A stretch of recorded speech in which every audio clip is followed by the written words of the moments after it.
Mandua Aceh Utara, tepatnya pada hari Rabu 10 Juli 2026 dimulai.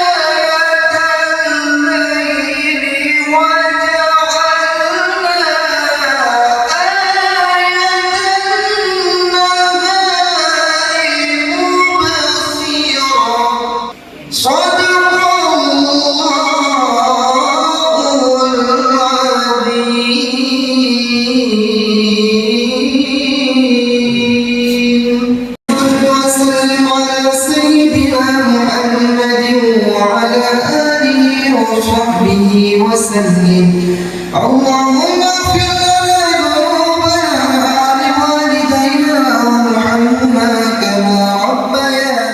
Bersama-sama kita mengikuti acara bimbingan teknis penyusunan Nurul Hada kurikulum berbasis digital.